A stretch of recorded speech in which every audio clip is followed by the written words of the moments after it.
நேற்று நான் ஃப்ளைட்டில் வாரேன், என்னை பக்கத்து ஒரு சீக் மனிதன். இப்போ நான் இவரோட எப்படி பேசலாம்னு யோசிக்கிறேன். 5 ஹவர் ஃப்ளைட்டில் வரணுமே, தூக்கம் போவாது. அவரே கேட்டார், உருது தெரியுமா? அல்ஹம்துலில்லாஹ், அவ்வளோ போதும். நான் என்ன தெரியும் எனக்கு உருது. இந்த உடனே இப்போ 2 பேரும் பேச தொடங்குறோம். பக்கத்தில் உம்மா எனக்கு போன இவருக்கு எப்படியாவது இஸ்லாத்தை சொல்லி கொடுக்கும். ஏண்டா டொரண்டோல இருந்தான் ஸ்காப்ரும் சீக் கூட தானே தலப்பாவோட இருக்காங்க, எவ்வளவு தியாகம். எப்படியாவது இவருக்கு படிச்சு கொடுக்கணுமே. இதெல்லாம் நஷ்டம் அடைஞ்சிட ஒரு நாளைக்கு. அவங்க துனியாவில் எவ்வளவு டாப் லெவல்ல இருக்கலாம். அப்ப நான் ஏற்கனவே ஒரு தடவை ஒரு புக்ல படிச்சுக்கிறேன். அவங்க 5 கடமை உண்டு. எங்கட 5 கடமை இருக்குது. கலிமா, தொழுக, நோம்பு, ஜக்காத், ஹஜ். அது மாதிரி அவங்கள்ட்ட 5 கடமை இருக்கு. நாங்கள் உங்கள்கிட்ட 5 கடமை இருக்குதானேன்னு முதலாவது கேட்டேன் நான். சார் ஓ, முதலாவது கடமை தலப்பா. எங்களுக்கு தலப்பாவை கலத்தையில எங்கே எங்களுக்கு தலப்பா காட்டுச்சுன்னா கட்டுவோமா? நான் ஹர்பஜன் சிங்கை கண்டிருக்கேன் கிரிக்கெட்ல, இப்பதான் பேச தொடங்குறேன். நான் மன்மோகன் சிங்க பார்லிமெண்ட்ல கண்டிருக்கேன். நான் சொன்னேன் சித்துவ கண்டிருக்கேன் தலப்பாவோட. ஆனோட ஒரு சந்தோஷம். இப்ப 2வது, உடம்புல இருக்க எந்த முடியையும் வெட்டேலாம். எப்படி சட்டம்? உடம்புல இருக்க எந்த முடியும் வெட்டேலா. தலைமுடி வெட்டேலா, மீச முடி வெட்டேலா, தாடி முடி வெட்டேலா, பரவாயில்லை. கக்கத்து முடி வெட்டேலா, மர்மஸ்தான முடி வெட்டேலா. இப்ப இஸ்லாம் என்ன சொல்லுது? தலைமுடிய சரியா வெட்டுங்க, சரியா வளருங்க. இதுக்கு வேற இஸ்லாம். தலைமுடிய இஞ்ச வெட்டி இஞ்ச வளர்க்கலாம் இஸ்லாத்துல. யஹூதி அது வெட்டுற. சரி, அதே முடி மீசைக்கு வந்தா இஸ்லாம் வேறையா இல்லையா? மீச வளர்க்கலுமா? எங்கள்கிட்ட இல்ல. மீசைய கத்தரிக்கோம். அதே முடி தாடிக்கு வந்தா என்ன செய்யும்? தாடியை வலிக்கலுமா? எங்களுக்கு இல்ல. தாடி அடர்த்தியா வளங்க எங்க இஸ்லாம். எவ்வளவு அழகா. அதே மயிறு அதே முடி கக்கத்துக்கு வந்து என்ன செய்யும்? நட்ஃபுல் இபத். உண்மையான சுன்னத் கக்கத்து முடிய புடுங்கி எடுத்துரும். அதே முடி மர்மஸ்தானத்துல வளர்ந்து என்ன செய்யணும்? அதை 2 கிழமைக்கு ஒரு தடவை வலிச்செடுத்துரும். ஹல்குல் ஆனா. சரி, இப்ப 2வது கடமை அவங்களோட. 3வது என்னன்னு கேட்டேன். 3வது, எந்த நேரமும் சின்னொரு சிறுவாள் உடுத்திருக்கணும். சிறுவாளை கலத்தையில அவங்க 3வது கடமை. 4வது, கையில ஒரு காப்பு.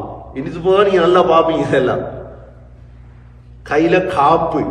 நான் இடத்துக்கு இந்த காப்புன்னு கேட்டேன். மிச்ச நேரம் தான் பிளைட்ல பேசையில தான் அழகா. அவர் சண்டைக்கு வந்தா ஒரு குத்து. 5வது, ஆக டேஞ்சர் என்ன தெரியுமா? ஒரு வால் அடி கத்தி ஒன்று வச்சுக்கணும் அவங்கள்ட்ட, தற்பாதுகாப்பு. அப்ப நாங்க பிளைட்ல இருக்க ஐட்டம் வந்து இல்ல. அப்ப அதை பின்பற்ற இயலாது. அது பின்பற்ற இயலாது. என்னோட யூகேல சட்டத்தை மாத்திட்டாங்க. யூகேல எல்லாத்தையும் இருக்கும் வாழ். ஏன்னா யூகேல சட்டம் என்ன? ஒரு கத்தி ஒன்றை வாங்கிட்டு வெளியே கொண்டு வரையில. அவங்க சட்டத்தை மாத்தி விட்டாங்க. எங்களுக்கு கொண்டாடலாம் கத்தி. இந்த 5ம் அவங்களோட கடமை. சரி, இப்ப அவரும், இப்ப நானும் இஸ்லாத்தை சொல்றேன், அவரும் அவரோட மதத்தை சொல்ற. அழகா போகுது. இப்ப திரும்ப நான் கேட்டேன், உங்களுக்கு ஏதாவது ஹாலிபுக் இறங்கி இருக்குதா? எங்கட ஹாலிபுக் குர்ஆன் இருக்கு. எங்கட ஹாலிபுக் என்ன? குர்ஆன். உங்களுக்கு அவசரம் அப்படி ஒன்று இறங்கல. அப்ப யாரு எங்க உருவாக்கின? பஞ்சாப்ல. எங்க இருக்கு பஞ்சாப்? இந்தியாவுக்கும் பாகிஸ்தான் பிரிக்க முன்னால உருவாக்கப்பட்ட இடம். அவங்க 9 குருமார் இருக்கிறாங்க. குருட பேரெல்லாம் சொல்றார். இன்றைக்கு கடைக்கு கூட்டி போனார். அப்ப அங்க அண்ணன் குரு குருன்னு எல்லாம் கடையில் எழுதிரி. அந்த குருட பேரை தான் வச்சிருக்காங்க. சரி, அதுக்கப்புறம் நான் கேட்டேன், யார வணங்குற? அந்த குருமார சிலையா வணங்குறீங்க? உங்களோட மந்திரில இல்ல, அல்லாஹ் தான் வணங்குறார் அவர். அப்படியா? உங்களோட அல்லாஹ் எப்படி? அவசரம் அல்லாஹ் ஒருவன் சொல்றார். சரி, அல்லாஹ் ஒருவன் ஏற்றுக்கொள்ளலாம். 2வது, அல்லாஹ்க்கு உம்மா வாப்பா இருக்கான்னு கேட்டான். அவன் தான் உம்மாவும் அவன் தான் வாப்பாவும். அல்லாஹ்க்கு மனைவி பிள்ளை இருக்குதான்னு கேட்டான். உலகத்தில் இருக்க எல்லா பெண்களும் ஆண்களும் அவரோட பிள்ளைகள் தான். அப்ப நான் உடனே சொன்னேன், எங்கட குர்ஆன் ஒரு சூரா ஒன்றி அல்லாஹ் யாருன்னு விளங்கப்படுத்தி சொல்லி தரையாங்களோ சொல்லுங்க. குல் ஹுவல்லாஹு அஹத். அல்லாஹ் எத்தனை? ஒன்று. ஒத்துமையாகுதா இல்லையா? இரண்டாவது அல்லாஹு ஸமத், அல்லாஹ் தேவையற்றவன். அவ உருதுல சொல்ல பேனியாஸ். பேனியாஸ்னா என்ன? அல்லாஹ் ஃபகீர் இல்லையே, தேவையுள்ளவன் இல்லையே. மூணாவது லம் யலித், அல்லாஹ் யாரையும் பெற்றெடுத்தது இல்லை. வலம் யூலத், அவன் யாராலும் பெறப்பட்டவனும் அல்ல. வலம் யகுல் லஹு குஃபுவன் அஹத், அல்லாஹ்வுக்கு நிகராக யாரும் இல்லை. இப்ப ஓதி காட்டுறேன். இது காட்டினா பக்கத்துல இருக்கிற உம்மாவுக்கு கோபம் வந்துட்டு, உம்மா அவர்கிட்ட என்ன பேர் பேசுறார் இல்ல, அவர் சொன்னாரு நான் அவர் என்னைட்ட கேட்காரு எந்த மதத்தை பத்தி, அவர் அவரை மதம் சொல்லி தர்றாரு, அவ்வளவுதான். நாங்க பேசிக்கொள்றோம். நானும் கிடைக்கிற தேங்க்ஸ் சொல்லிக்கிறேன் ஒரு வார்த்தை. அப்படித்தானே நாங்க பேசணும். எங்களோட முறை அதுதான். சண்டை பிடிக்கிறது இஸ்லாம் சொல்லி தரல. அல்லாஹ் ஹிதாயத்தை கொடுத்தா எவ்வளவு அமானிதம் எங்களோட கையில் இருக்கு, பேசணுமே நாங்க. சரி, இப்ப அடுத்தது போகுது. இப்ப அடுத்தது என்ன? நான் கேட்டேன், சரி உலக வாழ்க்கையில இப்படி வாழ்றீங்க, உங்களுக்கு மரணம் இருக்குதா இல்லையா? இருக்குது. மரணத்துக்கு பிறகு என்ன செய்வீங்க? மரணத்துக்கு பிறகு அவங்களோட ஜனாசாவை எரிக்கணும், அதான் சட்டம். நான் அப்பதான் ஒரு நியூஸ் ஒன்று வாய்ச்சி போட்டு போனை வச்சேன். என்ன நியூஸ்? பாகிஸ்தான் லாகூர்ல ஒரு மனிதர் இருந்தார், குர்ஆன் பிரிண்ட் போடுறவர். அவரு சீக் மனிதர், தலப்பா கட்டுற மனிதர், பிரிண்டர் அவர் தான் லாகூர்ல. அப்ப அவர் இந்த வேலைக்கு வச்சிருந்தார் உலமாக்கல குர்ஆன் பிரிண்ட் போடுறது. அந்த பிரிண்ட் போடக்குள்ள பிள்ளையான பிரிண்ட்கள் வருந்தான குர்ஆன்ல, அது எல்லாத்தையும் அவர் அப்படியே சேர்த்து வச்சு என்ன செய்வாரு, கண்ணியப்படுத்தி புதைப்பார் கொண்டு போய். அவர் அவ்வளோ அந்த குர்ஆனை கண்ணியப்படுத்துறான சீக்.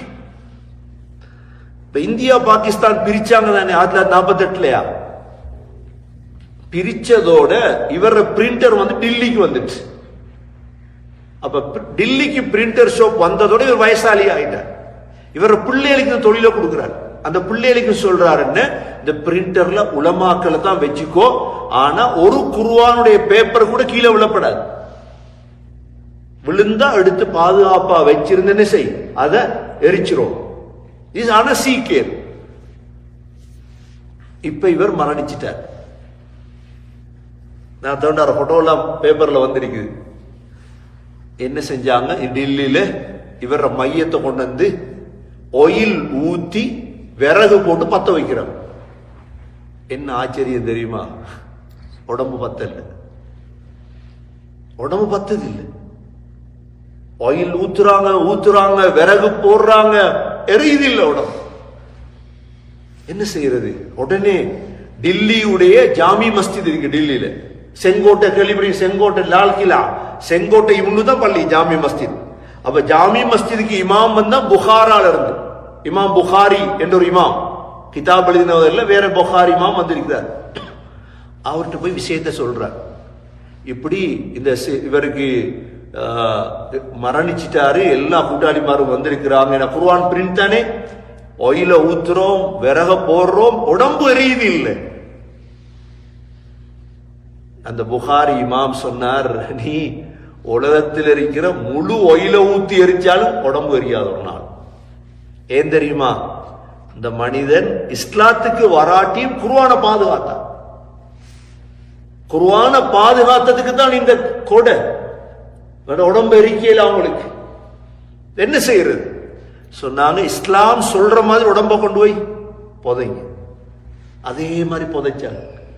இது மிக பிரபலியமா பேப்பர்ல வந்துச்சு. ஒன்றே ஒன்று சொல்றேன் உங்களுக்கு, ஒரு காபிராக இருந்து குர்ஆன பேப்பரை பாதுகாத்தவருக்கு இவ்வளோ அல்லாஹ் கண்ணியப்படுத்தினான்டா, எங்களை எவ்வளவு அல்லாஹ் கண்ணியப்படுத்துவோம். எங்கட பிள்ளைய குர்ஆனை கொடுத்து நாங்க குர்ஆனை படிச்சு இப்ப இவர்கிட்ட சொல்றேன் இதெல்லாம். அதுக்கு பிறகு அடுத்தது நான் கேட்டேன், சரி உலகத்துடைய கடைசி காலத்து என்ன நடக்கும்? உங்களோட புத்தகத்துல ஏதாவது இருக்குதா? இப்ப எங்கட இஸ்லாத்துல இருக்குது. நான் சொன்னேன், கடைசி காலத்துல ஈசா அலைஹிஸ்ஸலாம் இறங்குவாங்க, இதே போல தஜ்ஜால் வருவான், யுத்தம் நடக்கும், இப்படி எல்லாம் அவர் சொன்னார். அப்படி ஒன்றும் இல்லை. எங்களை இந்தியாவை சைனாவும் ரஷ்யாவும் எங்களை அழிப்பான், இப்படிதான் எங்க புத்தகத்துல இருக்குது. சரி, கடைசியா ஒரு கேள்வி, 10 கேள்வி வச்சிருந்தேன் நானும். என்ன பேசி பேசி வரணுமே, பிளைட் இறங்குற வரைக்கும் கல்கரியில. கடைசியா கேட்டேன்னா, சரி மரணத்துக்கு பிறகு நீங்க எழும்புவீங்களா? உங்களோட மரணத்துக்கு பிறகு உங்களோட உம்மாட வயிற்றுக்குள்ள அவர் சொன்னார் அப்படி எல்லாம் எழுப்புறது இல்லை. அடுத்த ஜென்மம் நாங்க நல்லா இருந்தா பறவையா குதிரையா அப்படி சொல்லுதா அத சொன்னார். நான் சொன்னேன் இல்ல, இஸ்லாத் இருக்குது, குர்ஆன் இருக்குது, என்ன உங்களை கபூர்ல வச்சது அல்லாஹ் எழுப்பாட்டுவான். அது சொன்னதுக்கு பிறகு அவர் அவரோட வேதத்தை புத்தகத்தை ஓதிட்டே இருக்கார். அல்லாஹ் ஹிதாயத்தை கொடுக்கணும், துவா கேளு. எவ்வளோ பேர் இருக்கிறாங்க உலகத்தில். கண்ணியமிக்க சகோதரர்களே, எங்கட உங்களோட கடமை இந்த குர்ஆனை படிக்கிறது, பாதுகாக்கிறது. அல்லாஹ் எங்களை பாதுகாப்பா, என் குடும்பத்தை பாதுகாப்பா இன்ஷா அல்லாஹ். நம்ம எல்லாம் அதுக்கு தயாராகுமா இன்ஷா அல்லாஹ்? ஒரு நாளைக்கு அல்லாஹ்வை சந்திக்க இருக்கிறோம். சந்திக்கிற நாள்ல நாங்க ஸ்ரீதேவிகளாக மாறுவோம் இன்ஷா அல்லாஹ். எல்லாம் வல்ல அல்லாஹ் சுப்ஹானஹு வ தஆலா இங்கு வந்த நம் அனைவர்களையும் யா அல்லாஹ் கபூல் செய்வாயாக. எங்களுடைய அனைத்து பிரச்சனைகளையும் போக்கி வைப்பாயாக. என்னென்ன ஹாஜாத்துகள் இருக்கிறதோ, துன்யாவுடைய தேவைகள் இருக்கிறதோ யா அல்லாஹ் உன்னுடைய ஹசானாவிலிருந்து எங்களுக்கு மறைமுகமாக உதவி செய்வாயாக. உன்னுடைய குர்ஆனை பாதுகாத்தவர்கள் கூட்டத்தில் எங்களை சேர்த்தருள்வாயாக. சதகா ஜாரியா செய்யும் பாக்கியத்தை நசீவாக்குவாயாக. யா ரஹ்மானே, பிரயோஜனமான அறிவாகிய இந்த குர்ஆனை படித்து மற்றவர்களுக்கும் படித்து கொடுக்கக்கூடிய பாக்கியத்தை நசீவாக்குவாயாக. இந்த மதரசாவை சரியாக உருவாக்கி எங்களது பிள்ளைகள் எதிர்காலத்தில் ஹாஃபிதுகளாக, ஆலிம்களாக, குர்ஆனை மனனம் செய்தவர்களாக, உயர்ந்தவர்களாக ஆக்குவாயாக.